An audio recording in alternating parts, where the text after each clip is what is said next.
Hello YouTubers, this is The Giant Awakens, and today I want to talk about an issue I thought was pretty shocking when I looked into it, and it's how slave labor is alive and thriving in America, and that's through our prison system.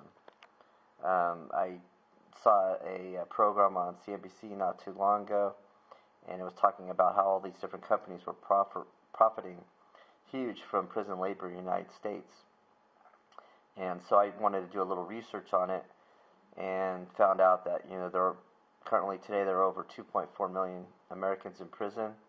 We have the largest prison population in the world. About a third of all the prisoners in the world are in the United States.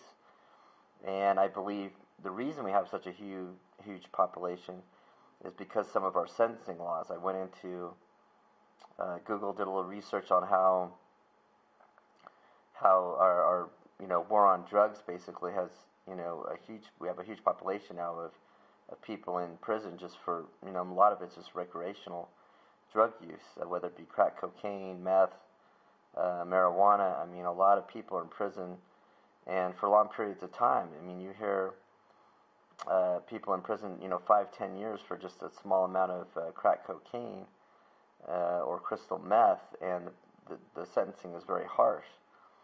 And I mean, it's amazing. I hear stories where a guy's in prison for a small amount of crack cocaine for 10 years, and you hear about someone else that has committed rape or murder, and they're out in less time.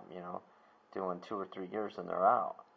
So the sentencing laws definitely have to change.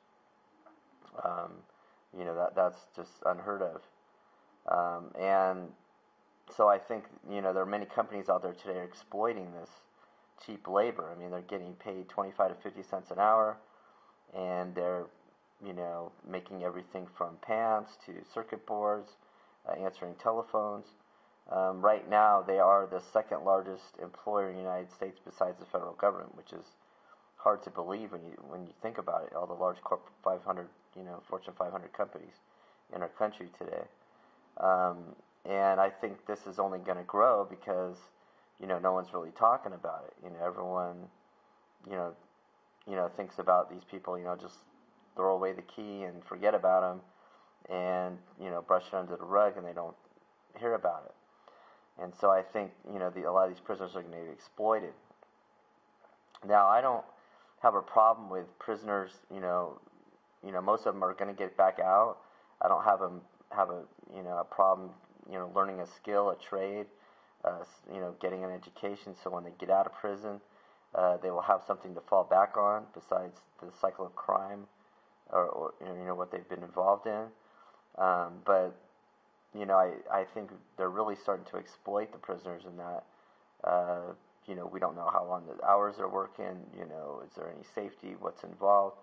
And also, there was some scandals in how prisoners were able to get people's addresses, credit info, and stuff like that. So there's big security breaches that are also happening. So I think they have to really look into what's happening with this, and because this is huge. People are being exploited, and also I think like I said, our sentencing laws have to change. Why should someone be in prison for 5-10 years for a simple drug possession? It makes no sense. I would rather see something like maybe a fine, some rehabilitation program, something that can help them get them off drugs and be a productive citizen, instead of throw that person away. Maybe they've never committed an offense in their life. 5-10 years for something as simple as that, I think is really harsh. When you got, like I said, murders and rapists are getting out in less time. And, those are the people I think that should be locked up a long time. So that is my opinion on the subject. I would love to hear yours. Please post any comments at the end of this video. And if you haven't signed up for my YouTube channel yet, please do. And everyone, thanks for listening.